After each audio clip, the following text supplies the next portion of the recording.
सर्व महामानवांना वंदन करतो।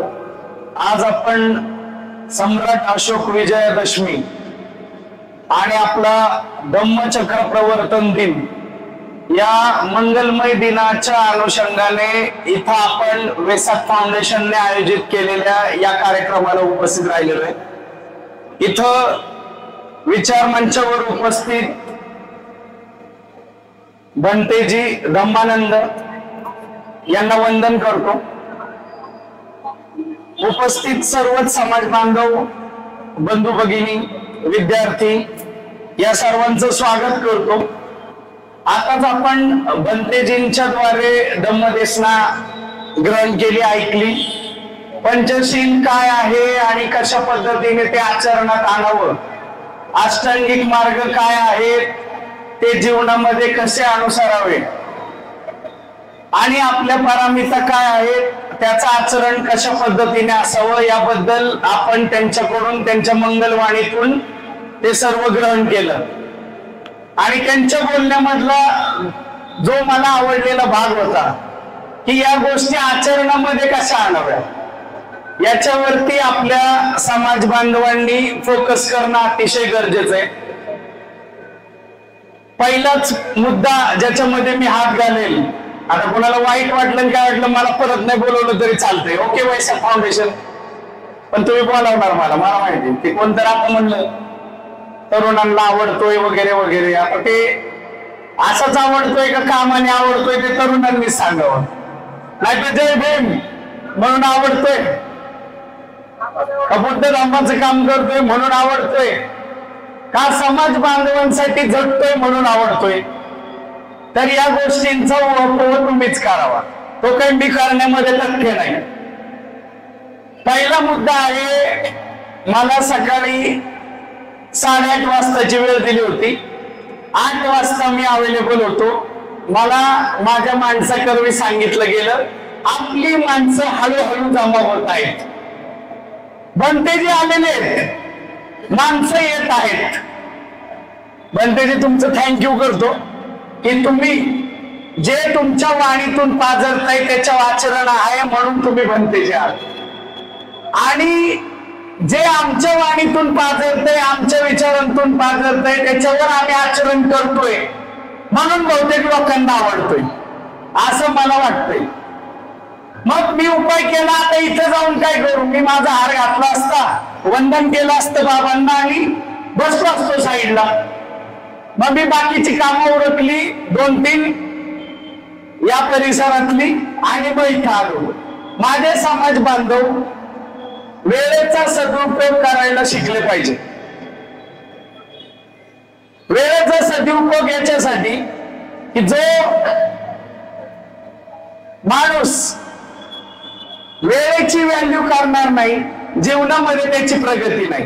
हे मी माझ्या जीवनावरून सांगतो। मी काही कुठली पुस्तकं वाचलेली नाही, बंतेजी माफ करा, धम्माचा जास्त अभ्यास नाही, बाबासाहेबांची पुस्तकं जेवढी वाचली तेवढं माहिती आहे, महामानवांचं जे काही वाचलं त्याच्यावर परीक्षा दिली साहेब झालोय। मला नाही खरंय, म्हणजे मला काही खोटं बोलता येत नाही, कॅमेरा चालू आहे, त्याचा काही फरकही पडत मला नाही। जे खरंय ते खरंय आणि जे खरंय तोच धम्म आहे, आणि म्हणून मे बी तो कुणाला आवडत नसेल, म्हणून त्याच्या आडवे सगळे जण येत असतील। म्हणून जे खरं आहे ते स्वीकारणं गरजेचं आहे। कोणीतरी महामानव 64 वर्ष जगतोय, कोणीतरी 50 जगतोय, कोणीतरी 39 जगतोय, कोणीतरी 60-70 वर्ष जगतोय।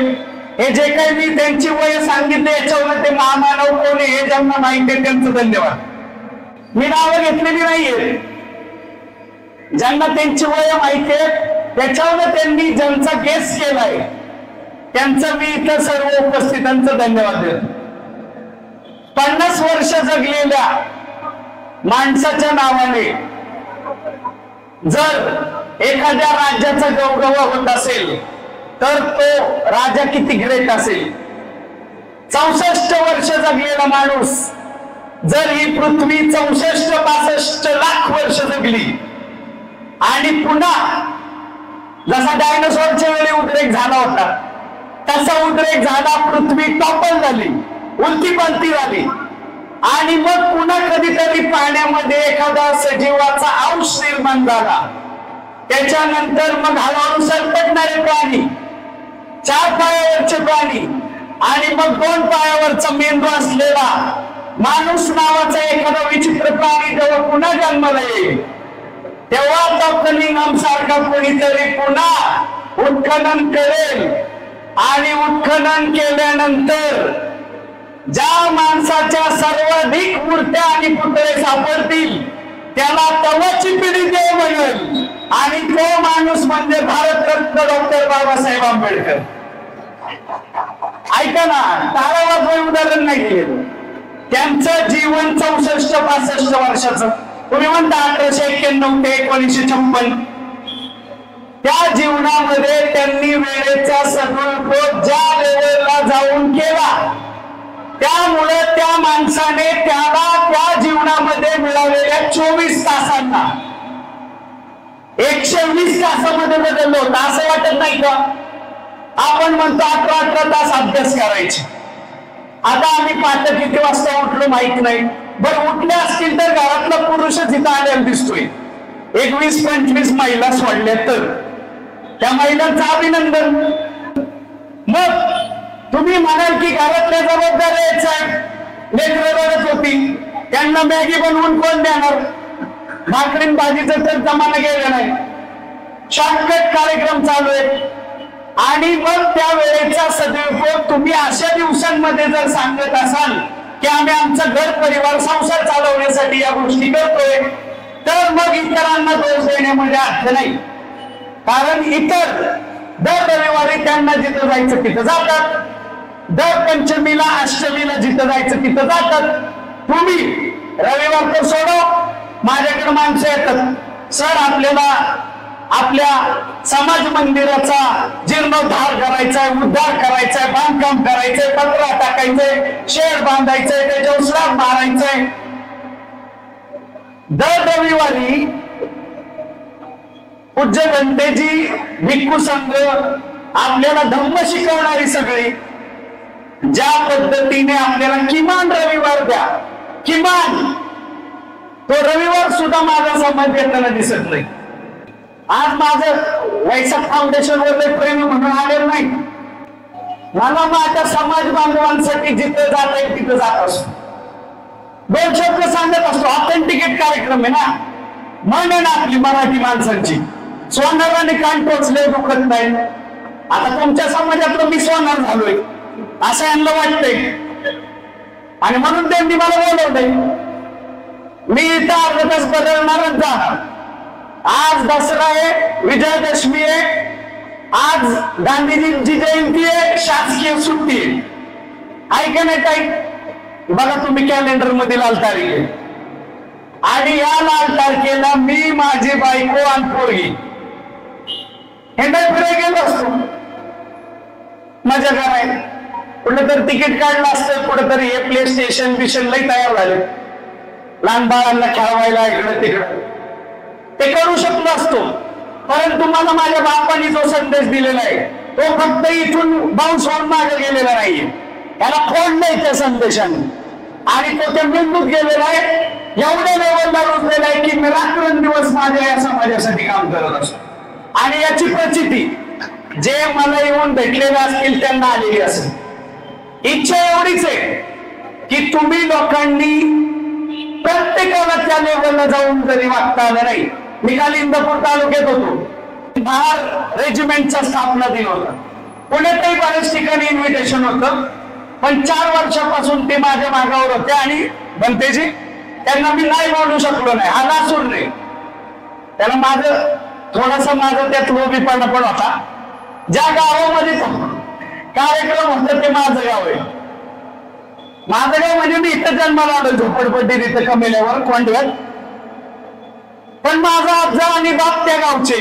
1980 ला ते सोडून आले आणि स्वतःला बौद्ध महार काय म्हणतात ते म्हणतात. समजणारी ही माणसं येऊन इथं कुठे राहिली जिथं तुम्ही जमा झाले ना. काही जण फ्लॅट बीट मध्ये गेले असतील तुम्ही, पण मॅक्सिमम माझा समाज जिथे अजून पिचत पडलेला आहे तिथंच मी पण जन्माला आलोय, म्हणून मी त्या काल कार्यक्रमाला त्या लासुर्यामध्ये पोहोचलो. बाबासाहेब आंबेडकरांच्या आत्ताचे वंशज आमनदादा देखील त्या स्टेजवर गर्वाने छाती फुगली होती माझी. रिझन काय असेल मी ते बोलून पण दाखवलं तिथं स्टेजवर. बाबासाहेबांचे थेट वंशज असलेल्या आमनदादा आणि एका झोपडपट्टीत कोपऱ्यात कुठेतरी अशिक्षित आई बापाचा गुन्हेगारी करणारे व्हायचं पोरगा एकच स्टेज शेअर करू शकला, ती पण मेहरबानी बाबासाहेबांचीच आहे. आणि त्यांच्यामुळं आम्हाला जे मिळालंय ते आचरणात आणल्यानंतर बाबांनी दिलेली शिकवण आचरणात आणल्यानंतर इथं उपस्थित प्रत्येक व्यक्तीचं जीवन सार्थकी लागल्याशिवाय राहणार नाही. या बाजूने पुढून एक गोष्ट सजवलेली आहे, भारतीय संविधानाची प्रास्ताविका. मला माहित नाही आपण नाव उगवतोय म्हणून आपल्याला माहित आहे का बाबासाहेबांनी ते लिहिलंय म्हणून आपल्याला माहित आहे का पुस्तकांमध्ये आहे म्हणून आपल्याला माहिती आहे, मला माहित नाही. परंतु मला एक गोष्ट माहिती आहे, इथं उपस्थित प्रत्येकाला संविधान माहित असणार. किमान आम्ही भारताचे लोक आणि स्वतः अर्पण करत आहोत इथपर्यंत तरी ते वाक्य माहित असेल. एका वाक्यात गुंफले, नीट बघा, कुठेही पूर्णविराम नाहीये, सगळीकडे अर्धविराम स्वल्पविराम आहे. आणि जेव्हा स्वतः अर्पण करत आहोत शेवटची ओळ ते संपत, त्याच्यामध्ये तुमच्या सगळ्यांचं, तुमच्या माझ्यासहित बनतेसहित, राज्यकर्त्यांसहित, पोलिसांसहित जे कोण असेल सगळ्यांचं जीवन त्याच्यामध्ये गुंतलेलं आहे. आणि मग या लेवलचा न्याय, या लेवलचा दर्जा, या लेवलची संधी जर आपल्या सर्वांना मिळालेली असेल तर हा एक विशाल लोंढे या स्टेजवर येऊन गुरगुरत का बसलाय आणि प्रत्येक वेळी ह्यालाच का बोलवायचा. आज उपस्थित या मांडवाखाली असलेले माझे जे समाज बांधव आहेत त्यांच्यामध्ये असलेली जी आमची युथ आहे त्यातला एखादा मुलगा मुलगी जेव्हा पुण्याचा कलेक्टर म्हणून बसेल आणि मला म्हणेन लोंढे ती फाईल घेऊन द्या आणि मग मी सही करतो, तेव्हा मला इथं आज आलेलं सार्थक वाटेल. नाहीतर मग उपयोग नाही. अशा कार्यक्रमांना जातोय, माणसांना मिळतोय, मला माझं छाती फुलते आणि मग पुन्हा बनतेजींनी सांगितलेले तुम्हाला जे सगळं मृगजळ वाटतंय तेच दुःखाचं कारण आहे. बरोबर आहे की नाही. आता सभागृहात बसलेल्या कित्येकांना वाटत असेल काय लागून गेले वैशाख फाउंडेशन. 14 एप्रिलची गर्दी आणि आज या परिसरातली गर्दी यातला फरक काय वाटतो तुम्हाला. त्या दिवशी मिळवायचं असतं, आज अनुसरायचंय ना, ते कठीण आहे. कारण हा धम्म आचरणासाठी अतिशय कठीण आहे. ज्या ज्या गोष्टींचा उल्लेख बनतेंनी केला त्या गोष्टींच्या विपरीत ऑपोजिट वर्णन असलेल्यांची संख्या आजही येरवडा जेलमध्ये जास्त असणारा समाज बहुजनच आहे. आणि याचं कारण काय, तुम्ही आजही जाऊन तिथल्या आकडेवारी काढा. गुन्ह्यांमध्ये अडकलेल्या मुला मुलींची संख्या कोणाची जास्त आहे, कोणावरती जास्त गुन्हे दाखल आहे, कोण चुकीचं वागतंय, कोण शिक्षणाची कास न धरता चुकीच्या वाम मार्गाने आपलं जीवन शॉर्टकट मध्ये व्यतीत करण्यासाठी धावपळ करतोय. मी पण करू शकलो असतो. आम्हाला तर बाय बर्थ गिफ्टेड मिळालं होतं कमेला पांडवा पुणे 48. कधी गांजा सापडतोय, कधी मर्डर होतोय, कधी हाफ मर्डर होतोय, कधी तोडतोय, कधी मारतोय. आम्हाला तर बाळकडू होतं. आणि मग लोक येऊन माझ्या केबिनला मला बोलतात साहेब वातावरणच नाही हो म्हणून आमचं पोरग काय होत नाही, साहेब सांगायलाच कोण नाही हो म्हणून आमचं पोरग होत नाही, साहेब आम्हाला कुठला लाभच मिळत नाही हो म्हणून आमची पोरगी शिकली नाही. या सांगणाऱ्यांना मी माझ्या जीवनावर सांगतो. कुठलं पुस्तक बुक बिक वाचून तुम्हाला उदाहरणं देत बसाय आणि सॉक्रेटिस मॅकियावेली कोण आहे काय असलं काय सांगायची गरज नाही. आम्हाला एवढा वासा मिळालाय. त्या झोपडपट्टीत जर मला गुन्हेगार व्हायचं असतं तर एका मिनिटात झालं. एका मिनिटात ऐकलं होतं ना सगळं. आणि मग जी माणसं आमची सांगतात आम्हाला त्या गोष्टी मिळाल्या नाही, आम्हाला सराउंडिंग नाही, आम्ही गावाकडून आलोय, आम्हाला इंग्लिश येत नाही, आमची पोरं गणितात कच्ची, आम्ही महानगरपालिकेच्या शाळेत आम्ही झडपी शिकलोय, आम्हाला कुठला वाव नाही, आम्हाला दर्जा नाही, आम्हाला संधी नाही, असा जो उल्लेख करत बसतात त्यांना मला एक प्रश्न विचारायचा की तुम्ही त्याचं हे ऐकताय आता बोला तो ऐकणारा पण तुमच्यातलाच आहे. आणि मग तो इथपर्यंत कसा पोहोचला? जे आज भंतेजींनी तुम्हाला धम्मदेशनेमध्ये सांगितलं ते जर जीवन जगताना अनुसरलं तर प्रत्येक जण विशाल लोंढे काय त्याच्या पुढचा बनेल. फक्त अधिकारी बनावा अशी इच्छा नाही. तो त्याच्या धंदा पाण्यामध्ये टॉप लेवलचा बनेल, तो त्याच्या एखाद्या उद्योगामध्ये टॉप लेवलचा बनेल, त्याच्यामध्ये एखादी कारिगिरी असेल तो तो बेस्ट बनेल. जे काही तुमचे अपत्य पुढच्या पिढ्या करतील ते फक्त त्यांची आई बाप आणि त्यांना होणारे अपत्य सांभाळण्या इतपत जर लिमिटेड असेल तर मग आपल्याला धम्म अनुसरून उपयोग नाही. आपण म्हणतो ना धम्मदान केलं. धम्मदान तुम्ही ज्या रूपात करतात त्याच रूपात करणं गरजेचं नाही. त्याला अनेक रूप आहेत.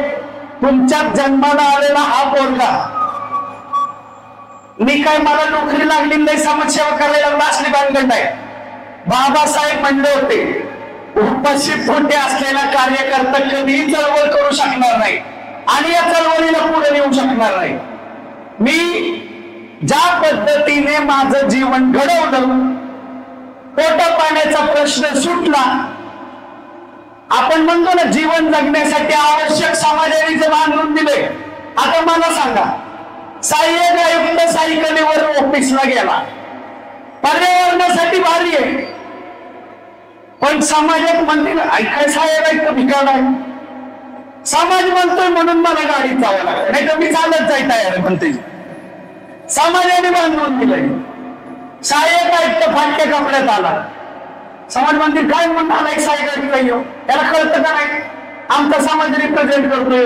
समाज म्हणतोय म्हणून मला 1,000-1,500 शर्ट अंगावर घालायला. या सगळ्या गरजा बाजूला पडल्यानंतर मला जे सुचले जे मला जाणवलं त्यातून मी आत्ता कृतीला सुरुवात केली. प्रत्येकाने करणं अपेक्षित आहे एवढे आमची छोटी अपेक्षा आहे. म्हणजे तुम्ही बाबासाहेब जगताय हे सिद्ध होईल. दरवर्षी आम्ही 40 विद्यार्थी दत्तक घेतोय. माझं वय 37 आहे. दत्तक घेतोय 40. त्या लेकरांना बहुजनांच्या आम्ही पूर्ण वेळ 1 वर्षासाठी जेवण राहणं अभ्यासिका अभ्यासाची साधनं सगळं काही मोफत उपलब्ध करून देतोय.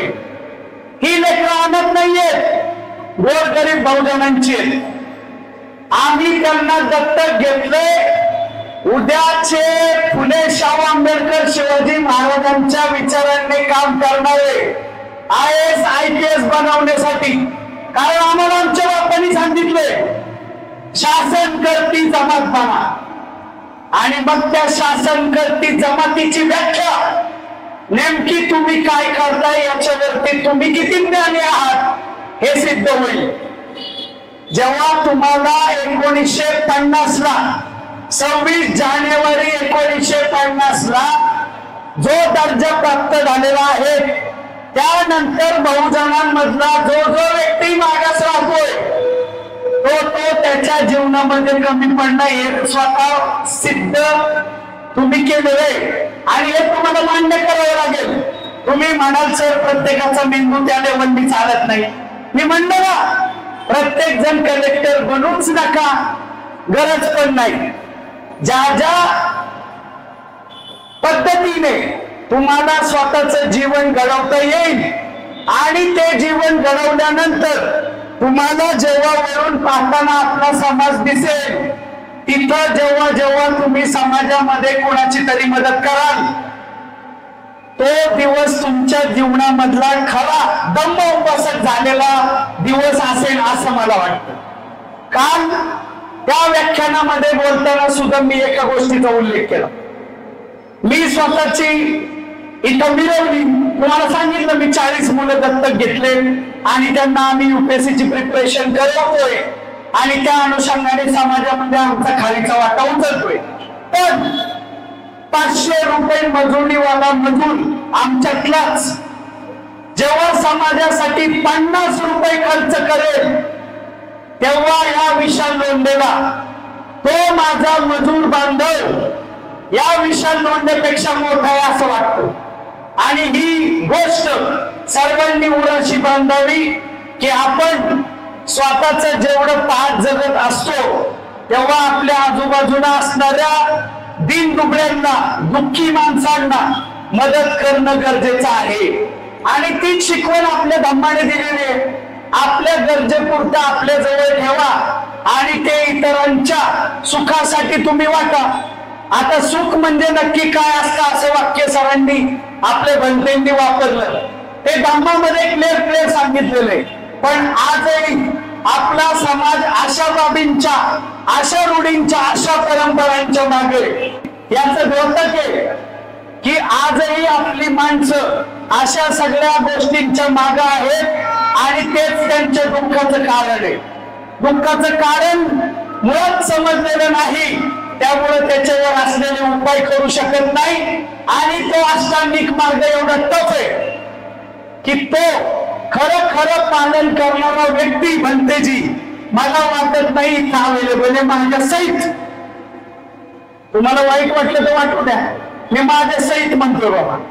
मला माहिती तो मार्ग अनुसरायला it is not that much easy की ते आपण इझिली बोलून जातो. सम्यक दृष्टी, सम्यक वाणी, सम्यक ज्ञान हे एवढं इझी नाही. आणि हे इझी नाही तर जे जे सोपं आहे किमान ते करून आपलं जीवन त्या पद्धतीने घडवण्याचा प्रयत्न करा.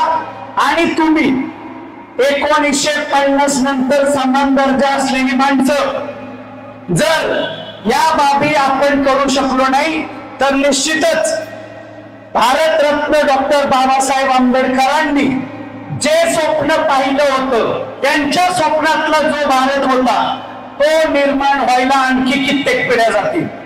आणि आज टेक्नॉलॉजी म्हणा, इंटरनेट म्हणा आणि येणारं AI म्हणा, या सगळ्यांच्या माध्यमातून आपण आपला जो धम्म आहे, जी शिकवण आहे, जी माध्यम आहे, त्याचा आपण अंगीकार करून त्याच पद्धतीने आपल्या जनमानसांमध्ये तो रुजवण्याचा प्रयत्न प्रत्येकाने करावा. प्रत्येक वेळी कुणीतरी विशाल लोंढे येईल, भंतेजी येतील, तुम्हाला धम्म देसणार येतील, हा काहीतरी बदलून जाईल आणि मग तुम्ही काहीतरी सुधराल. असं कधी होत नाही. जे बाबासाहेबांनी पथापथांनी सांगितलंय आता दीप भव, ते झाल्याशिवाय ना भंतेजी इथं बसले ना हा विशाल लोंढे इथं तुमच्या पुढे येऊन हे तुम्हाला उद्बोधन करतोय. कारण आम्हाला सांगण्यासाठी जे होते माग त्यांना काही सांगताच येत नव्हतं. मुळात मी त्या वाड्या कॉलेजला का गेलो आणि मी BCom ग्रॅज्युएट का झालो हे मला आजपर्यंत माहित नाही. कारण मला बॅकग्राऊंडला सांगायला कोणी नाही. 10वी झाल्यावर काय करू माहित नाही. आमच्या झोपडपट्टीतलं एक पोरग अंगावरती तो पोलीस टाईप ड्रेस घालायचा, म्हणजे कशाचा तर त्या NCCचा. आणि ते पोरग छाती काढून असं चालून वाडिया कॉलेजला जायचं म्हणून मी वाडिया कॉलेज 1 नंबरला टाकलो. 10वी झालो कॅप राऊंड मध्ये पहिल्याच नंबरला वाडिया कॉलेजला माझा नंबर लागला. का तर SC मागासवर्गीय 72% मार्क होते आणि पहिल्या नंबरनी जर वाडिया कॉलेज मिळालं तर आम्ही ते वाडिया कॉलेज स्वीकारलं, ऍडमिशन घेतलं. पहिल्या दिवशी कळलं आता आम्ही BCom शिकणार आणि मग आमची जिंदगी सुरू झाली आणि तिथं आम्ही कसं तरी ग्रॅज्युएट झालो. म्हणजे ज्या गोष्टींचा आव आणला जातो त्या गोष्टींचा आव न आणता आपल्याला आपलं जीवन घडवून पुढे आपल्या येणाऱ्या पिढ्यांना आपल्या देहाची आपल्या जीवनाची कशी मदत होईल यासाठी झटणं म्हणजे खरा धम्म असं मला वाटतं. ही मी स्वतःची व्याख्या केलेली आहे. ज्या ज्या महामानवांनी आपल्याला ज्या ज्या शिकवणी दिल्या त्याबद्दलचे प्रयोग त्यांनी त्यांचं जीवन पूर्ण संपवून केले आणि त्याच्यामधून निघणारे निष्कर्ष तुमच्या पुढे ठेवले. मला सांगा, या मांडवाखाली बसलेल्या कोणत्या तरी व्यक्तीला 8 वर्ष जंगलात जायची गरज आहे का? आता नाही. 18 तास अभ्यास करायची गरज आहे का? कोणाला आता नवीन संविधान घ्यायचंय का? कोणाला अष्टांगिक मार्ग परत शोधायचाय का? कोणाला शिक्षणाची महती सांगायची म्हणून कर्मवीरांसारखा अजून जीव जाळेपर्यंत झटायचंय का? नाही. सगळ्या गोष्टी जर तुम्हाला त्या लेवलला आयत्या मिळाल्या असतील तर आयत्या पिठावर रेघोट्या ओढणे इतपत पण आमची लायकी आहे का नाही? एखाद्या म्हणतो ना आपण आयत्या मिळत एखादा नागोबाई, तशी आपली जिंदगी. सगळ्या गोष्टी आयत्या मिळाल्या आणि एवढ्या लेवलच्या मिळाल्या की ते जिंदगीभर जरी आपण इंटेक करत बसलो तरी देखील ते न संपणार आहे. या देशामध्ये जन्माला आलेला महामानव भारतरत्न डॉक्टर बाबासाहेब आंबेडकर यांनी तुमच्यासाठी ती दारं अशा लेवलला उघडी केलेली आहे की एखादा आपल्यातलं लेकरू बोललं, बाबासाहेब जिथं बसून अभ्यास केला त्याच ठिकाणी जाऊन मला अभ्यास करायचा आहे, तर आज त्याला परदेश शिष्यवृत्ती सारखी योजना आहे ज्याच्यामध्ये 80 लाख रुपये एका विद्यार्थ्यावर आपलं शासन खर्च करतंय. आणि ते मिळवा, आपलेच बांधव काही मिळवतात आणि त्या पद्धतीने ते तिथे पोहोचतात. ते फॅन लावलं तरी माझं कामगार नाही, मी ओरिजिनल आहे. भीमगावाच्या मातीतली माणसं आहे दादा, आम्ही सोडून टाकले. इथं आपली माणसं मास्टर्स करतात, PhD करतात, त्या लेवलला पोहोचतात. ही माणसं देखील आपल्यातलीच आहे. म्हणून उरलेल्यांना माझं सांगणं, रडत बसण्यापेक्षा स्वतःमधलं पोटेन्शियल ओळखा आणि त्या पद्धतीने या जीवनाशी तुमची खुणगाट बांधा, लढा. आज आम्ही हे माझं जे 37 वर्षाची जिंदगी ती जगल्यानंतर हे टावटाव बोलण्याचं माझ्यामध्ये धाडस आलेले. हे काय कुठलं पुस्तक वाचून फिलॉसॉफी वाचून तुमच्या पुढे हे बोलत नाही. झोपडपट्टीत जन्माला आलेला पोरगा जरी तो उभा राहू शकतो तर ही आमची समोर बसलेली दिली ही सुद्धा पुण्याचा कलेक्टर बनू शकते. फक्त तिला ते जाण करून देण्याची गरज आहे. पालक आमचे अपत्य जन्माला घालतात आणि समाजाच्या गावगाड्यामध्ये सोडतात. सोडल्यानंतर त्यांना वाटतं आता हे इंजिनियर होईल, डॉक्टर होईल, डिग्री घेईन, कामाला लागेल, धंदा करेन. असं नाही. जर असं असतं तर माझ्या झोपडपट्टीत जन्माला आलेला प्रत्येक व्यक्ती विशाल लोंढे एका पायरी वाजता तर ते वरच्या पायऱ्यांवर असते. असं घडलं नाही. आणि मग असं घडलं नाही त्याचं रिझन आपण कुठंतरी आपल्या लेकरांमध्ये ती संस्कृती, हे ज्ञान, हे आचरण रुजवायला कमी पडलो. आणि जर आपण कमी पडत असू तर येणाऱ्या पिढ्यांना दोष देण्यामध्ये तुम्हाला कुठलाही अधिकार मिळणार नाही. त्यामुळं लास्टचं एक उदाहरण देतो आणि थांबतो. कारण तुम्ही एवढे टाकामका माझ्याकडे बघता आतलं काय चाललंय मला काय माहिती आहे का नाही. आत्म निम्या शिवाय घालत झाडपण कर बाबा. हा, लास्टचं उदाहरण देतो आचरणाचं. माझी पोरगी आता येत्या 25 तारखेला 4 वर्षाची होणार. तिचं नाव मी साऊ ठेवलेलं आहे, साऊ. प्रत्येक व्याख्यानात मला हे सांगावं लागतं. कारण आचरण बोले तैसा चाले त्याची वंदवी पावले. आमची वंदू नका, तुम्ही तुमचं आचरण करा आणि तुमचं जीवन जेव्हा सार्थकी लागेल इतरांना बघा. ती माझी लेक जेव्हा माझ्या बायकोच्या गर्भाशयात होती, भारतामध्ये असे कायदे आहेत की आपल्याला गर्भाशयाचं लिंग जाणून घेण्याचा अधिकार नाही, नाही तर गुन्हा दाखल होणार. पहिल्या दिवशी आम्हाला समजलं आम्ही आई बाबा बघणार, आम्हाला माहित नाही ती पोरगी आहे का पोरगा आहे, आणि आम्ही धम्म पालन करणार, बाबासाहेबांच्या विचाराने चालणार, आम्हाला गरज पण नाही ती कोण बघायची. पहिल्या दिवसापासून आम्ही ठरवलं आणि माझ्या बायकोला मी छत्रपती शिवाजी महाराज, फुले शाहू आंबेडकर, रमाई भीमाई सावित्री सगळ्यांची पुस्तकांनी तिला दिली. बस गर्भात असलेल्या पहिल्या दिवसापासून तिने ते वाचत राहिली. आमची लेक जन्माला आली, पहिल्याच दिवशी आम्ही तिचं नाव डिक्लेअर केलं साऊ. आम्ही ठरवलं होतं पोरगी जन्माला आली तर साऊ आणि पोरगा जन्माला आला तर शाहू, कारण माझी लेक कोल्हापुरात जन्माला आली. आज तुम्ही त्या 4 वर्षाच्या पोरीला भेटल्यानंतर तुम्हाला कळेल, तिला जय भीम बोललं, ती पुढचं बोलती जय भीम, क्रांतीचा नारा हा वैर इशारा, जय भीम. त्यामुळं तुम्ही तुमच्या येणाऱ्या पिढ्यांमध्ये जे रुजल तेच उगवणार आणि तसाच समाज घडणार. इथं उपस्थित प्रत्येकाने जर आपल्या येणाऱ्या पिढ्यांमध्ये हा धम्म रुजवला तर तुम्हाला अशा पद्धतीने एकत्र येऊन पुन्हा त्याच गोष्टींवर फोकस करण्याची गरज नाही. कारण प्रत्येक घरामध्ये, प्रत्येक घरागणीस आपल्याला 5-6 उपासक जे ओरिजिनल आहे, फक्त पंचशील ग्रहण करण्यासाठी नाही, बोलूया, फक्त पंचशील ग्रहण करण्यासाठी नाही तर ते आचरणात आणून त्या पद्धतीने समाज पुढे नेण्यासाठीचे असतील अशी मी माफक अपेक्षा करतो. आणि आता माझ्या शब्दांना विराम देतो. मला इथं आज या मंगल दिनी तुम्ही सर्वांनी बोलवलं आणि उपस्थित सर्वांनी शांत चित्ताने ऐकून घेतलं का मी ऐकायला लावलं कुणाच ठाऊक. युजली आपली लोक अशी गप ऐकत, लग्न चालू इकडे धिंगाणा चालू.